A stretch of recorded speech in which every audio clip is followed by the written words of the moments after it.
"We're going lean," Brad Dennison announced, not even bothering to sit down. "We don't keep dead weight around here. You're done."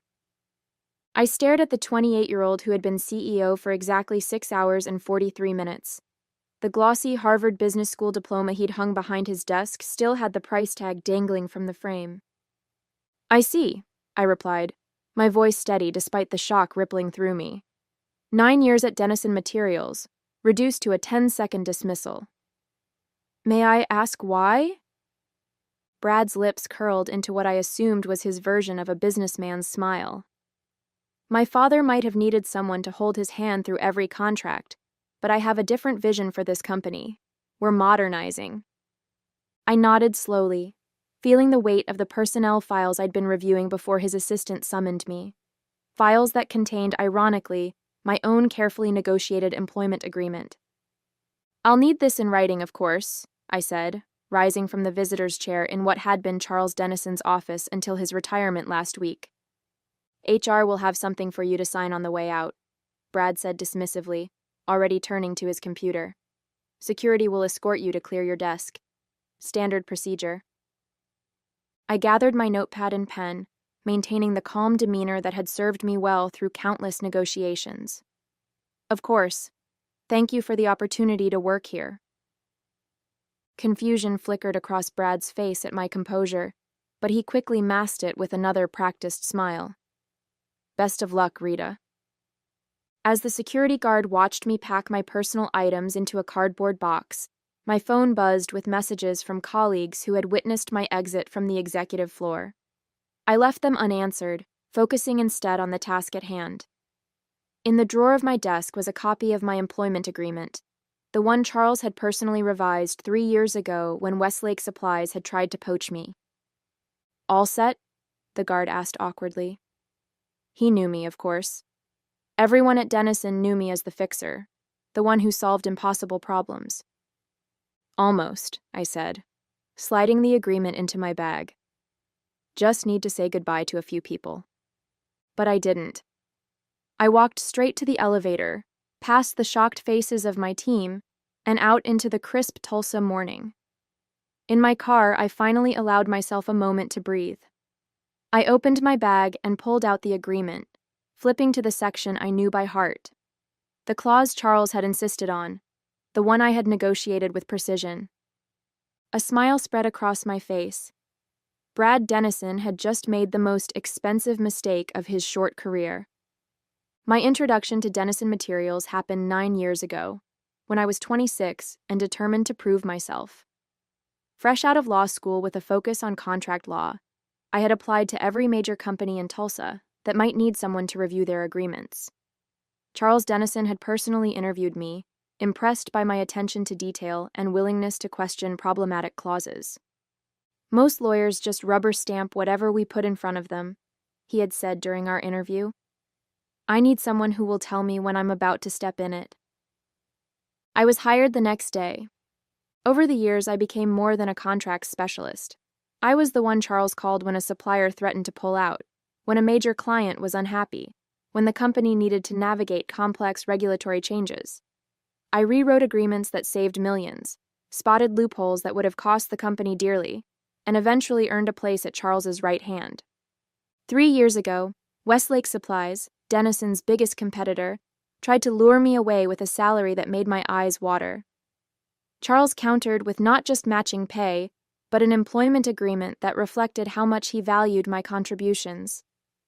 A golden parachute clause, a full year's severance, equity options, and most importantly, a trigger clause that paid out if I was ever terminated without cause.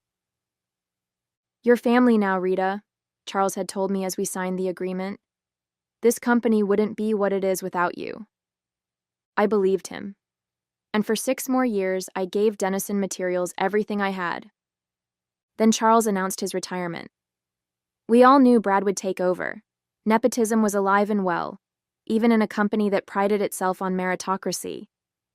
What we didn't know was how quickly he would start making changes. In the weeks before Charles's last day, I had noticed Brad watching me during meetings, his expression calculating. When I presented the quarterly compliance report, highlighting potential risks the company needed to address. He had dismissed my concerns as excessive caution that was holding the company back. Charles had defended my thoroughness, but I saw the writing on the wall. Brad viewed me as his father's right hand, not his own. I had started updating my resume that night.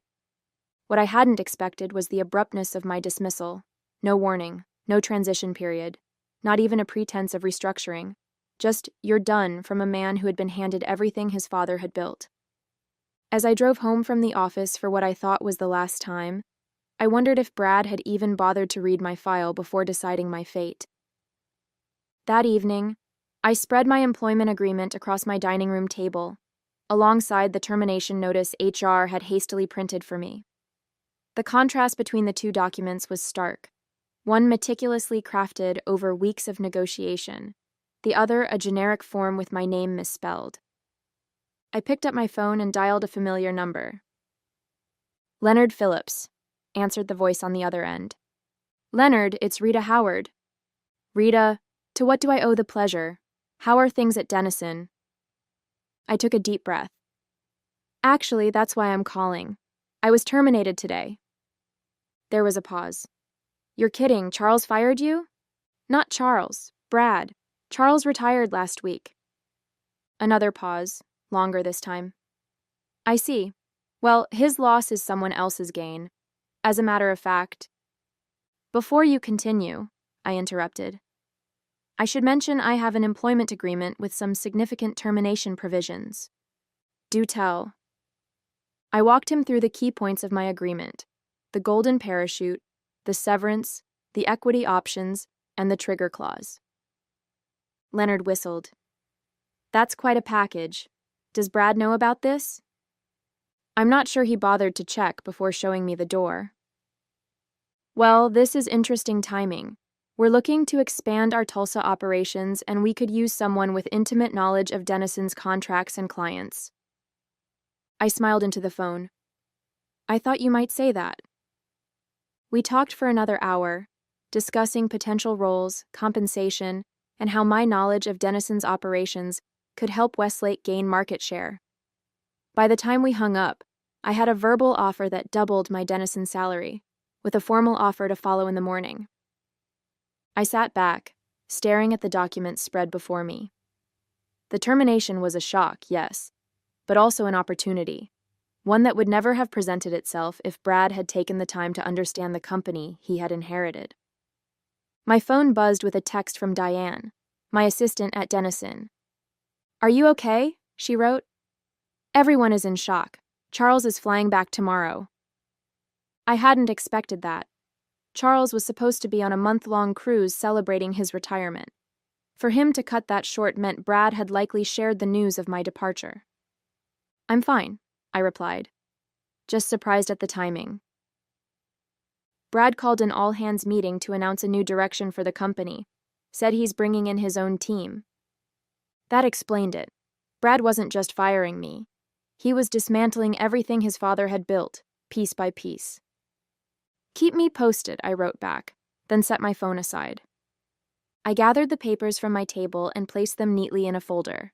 Tomorrow would be interesting, but not in the way Brad Denison expected. He thought he was asserting control.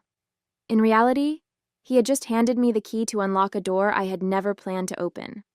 I arrived at Denison Materials just after 9 the next morning, not as an employee, but as someone with unfinished business. The receptionist did a double take when I walked through the glass doors, wearing the same professional attire I'd worn every day for 9 years. "Miss Howard," I thought, we heard." "Is Charles in?" I asked calmly. Her eyes widened. "Yes, he came in early. He's with Brad in the conference room. But I don't think..." "Thank you, Tracy."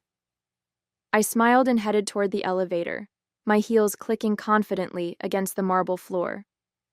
As the elevator doors opened to the executive floor, I could hear the shouting before I even stepped out. Charles's voice, normally so controlled, echoed down the hallway. "Did you even read her agreement before firing her?" I approached the conference room slowly, noting the small crowd of executives and assistants who had gathered at a safe distance, pretending to be busy while straining to hear the confrontation. Diane spotted me first, her eyes growing as wide as Tracy's had. She hurried over. "Rita, what are you doing here?" "I have a meeting," I said simply. "With who?" "Brad's in there getting the lecture of a lifetime from his father." Apparently, Charles cut his cruise short when he heard what happened. I nodded, unsurprised. Charles had always been hands-on, and despite his official retirement, he wasn't the type to sail into the sunset while his company changed course. The conference room door flew open and Brad stormed out, his face flushed with anger, which quickly drained to shock when he saw me standing there. "What are you doing here?" he demanded. Before I could answer, Charles appeared behind him. Unlike his son, Charles looked pleased to see me. "Rita, perfect timing. Please, join us." He gestured for me to enter the conference room, then turned to the gathered audience. "The rest of you, back to work."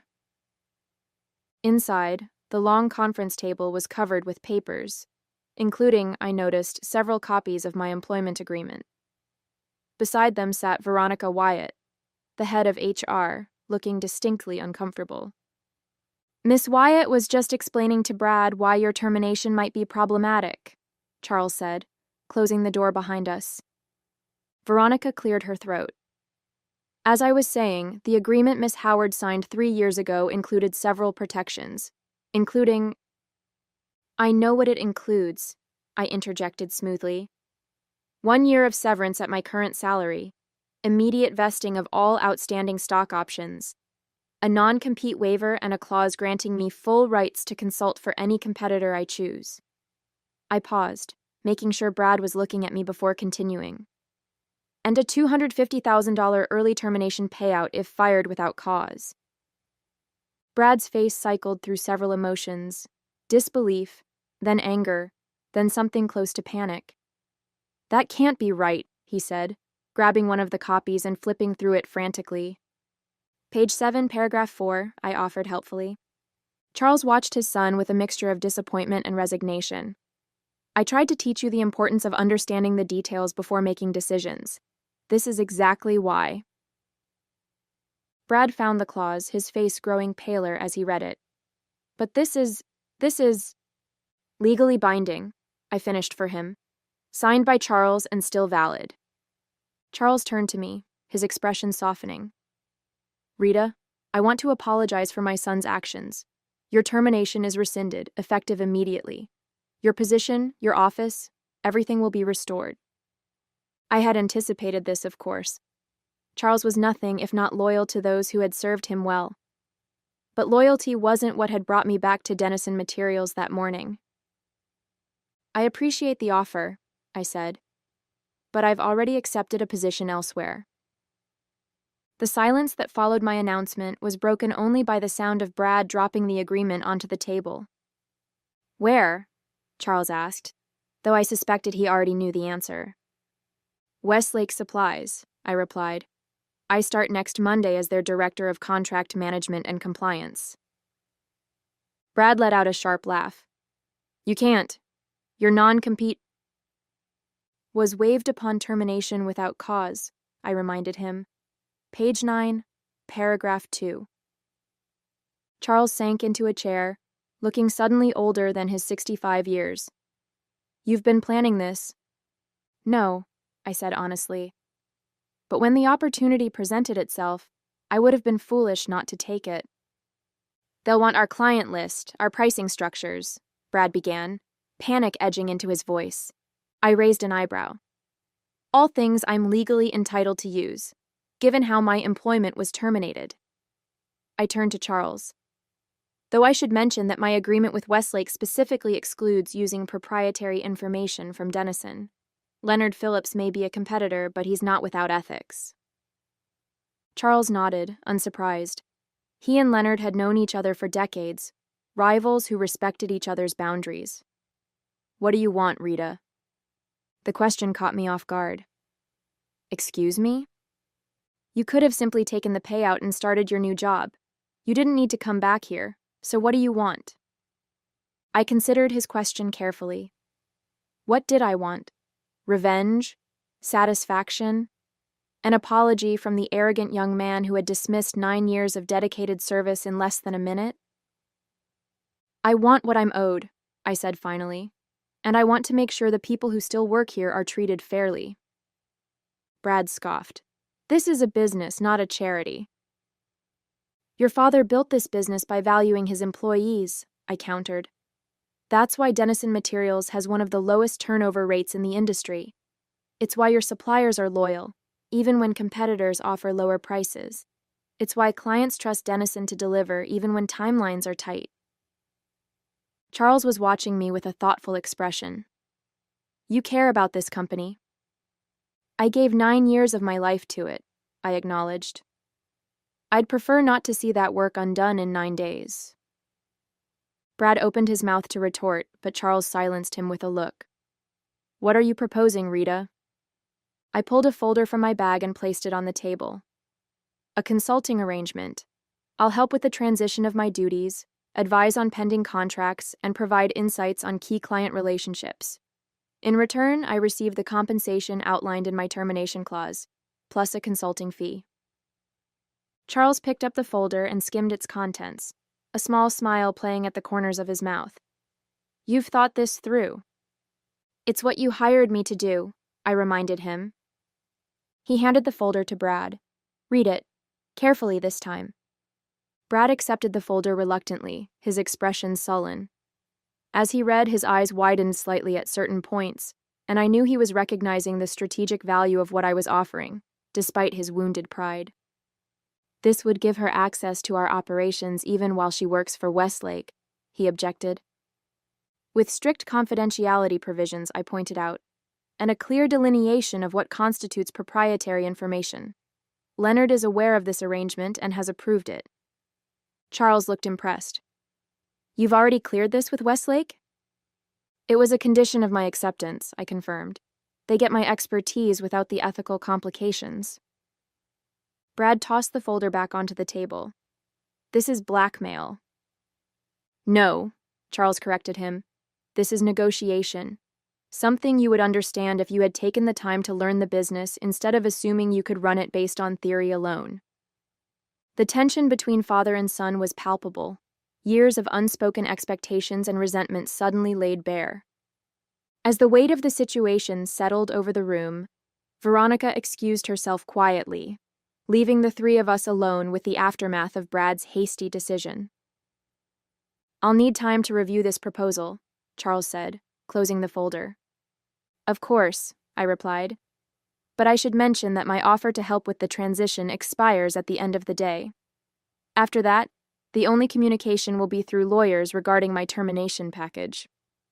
Brad's face reddened. You're giving us an ultimatum? I'm being practical, I corrected him. My new position requires my full attention, and Westlake has already been generous in allowing this arrangement. I won't ask them to wait indefinitely. Charles studied my face, searching for something, resentment perhaps, or vindictiveness. Finding neither, he nodded slowly. You were always fair, Rita, even when you had every reason not to be. He turned to his son. Brad, step outside. I need a moment with Rita. Brad looked as though he wanted to object, but something in his father's expression stopped him. With a final glare in my direction, he left the conference room, slamming the door behind him.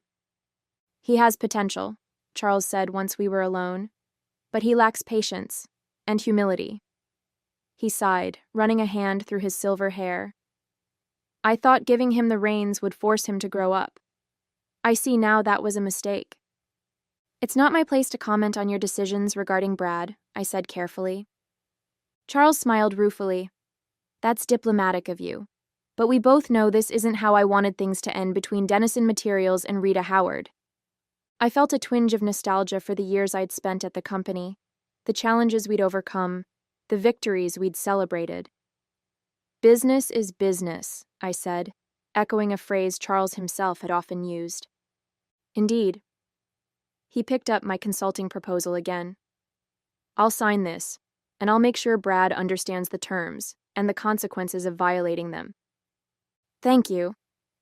But before you go, Charles continued, I want to ask you something, off the record.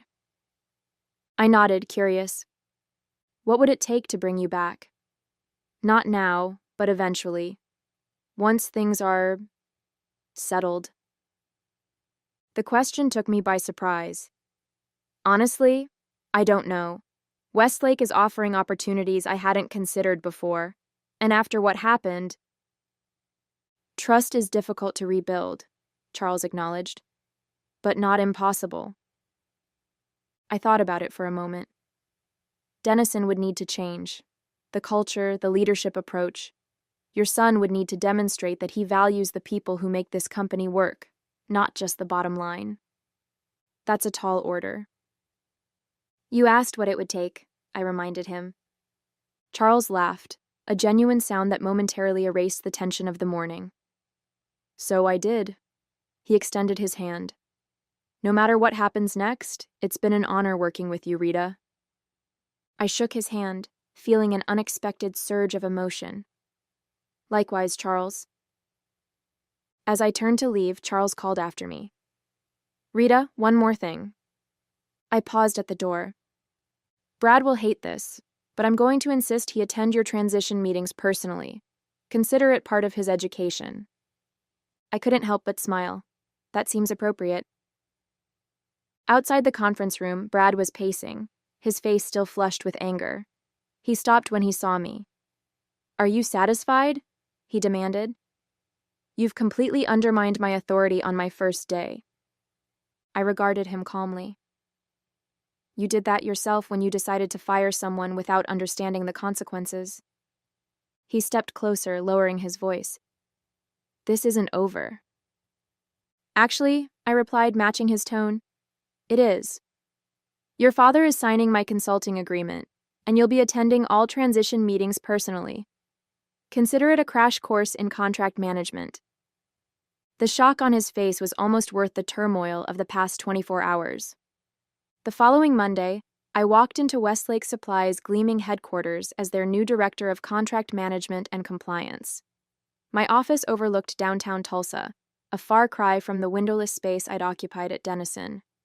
Leonard Phillips himself showed me around, introducing me to the team and outlining my responsibilities.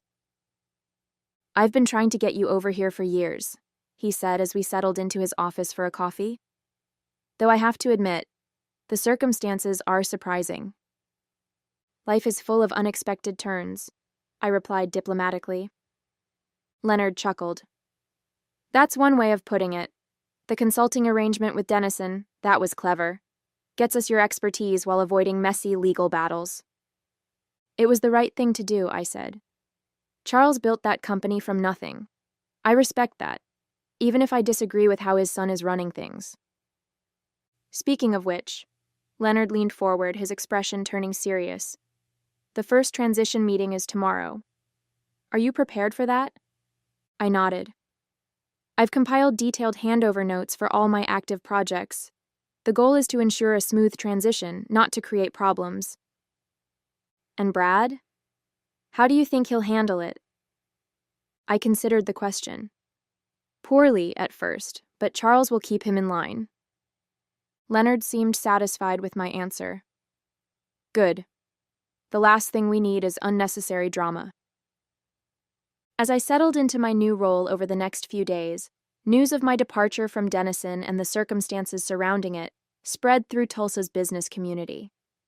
Former colleagues reached out, some to express shock, others to inquire about opportunities at Westlake. I maintained a professional stance, neither encouraging defections nor closing doors. The first transition meeting at Dennison was exactly as tense as I had anticipated. Brad sat sullen and silent while I walked his team through my handover notes, explaining the nuances of contracts they would now need to manage. Charles observed from the head of the table, interjecting occasionally to ask clarifying questions. When the meeting concluded, Charles pulled me aside. Thank you for doing this properly, he said quietly. It would have been easy to leave them floundering. That wouldn't help anyone, I replied, least of all the clients caught in the middle. Charles nodded, a glimmer of respect in his eyes. Always the professional. Over the next 2 months, I divided my time between establishing myself at Westlake and fulfilling my consulting obligations to Denison. The transition meetings became less tense as Brad gradually realized the value of what I was sharing. He began asking questions, sometimes even taking notes, a far cry from the dismissive attitude he'd displayed on his first day as CEO. During our final scheduled meeting, Brad approached me as I was gathering my materials. "I underestimated you," he said, his tone measured, "and I misjudged the situation." I looked up, surprised by what sounded like an apology. "We all make mistakes, especially when we're new to a role." Brad frowned slightly. "That's what my father says, but it's not an excuse." "No," I agreed, "it's not. But acknowledging the mistake is the first step toward not repeating it." He seemed to consider this. "The consulting agreement expires next week." "Yes." "Would you consider extending it? On a more limited basis, of course, just for the most complex contracts." I hadn't expected this request. "I'm not sure that would be appropriate given my position at Westlake." "I've already discussed it with Leonard Phillips," Brad admitted. "He's open to it, provided there are clear boundaries." This was news to me. I made a mental note to speak with Leonard as soon as I returned to my office. "Why me?" "There are other consultants with contract expertise." Brad's expression was reluctant but honest. "Because you know our business, and because I need to prove to my father that I can learn from my mistakes." I studied him, looking for signs of the arrogance that had characterized our previous interactions. Instead, I saw something new, a humility that hadn't been there before. "I'll think about it," I said finally. "That's all I can promise." Brad nodded, accepting this partial victory. "That's fair." As I left Denison Materials for what might be the last time, I reflected on how differently things had turned out from what I had initially expected. I had walked away with not just financial compensation, but with my professional reputation enhanced and, surprisingly, a measure of respect from the very person who had dismissed me. At Westlake, I was thriving. My intimate knowledge of Denison's operations had allowed me to identify opportunities for Westlake to strengthen client relationships and improve their contract structures. Leonard was pleased with my work, and I had already been given additional responsibilities beyond my initial role. The agreement that Brad had failed to read had changed the course of my career in ways I never could have anticipated. Sometimes I reflected, the most powerful revenge isn't about tearing someone down. It's about rising so high they have no choice but to look up at you.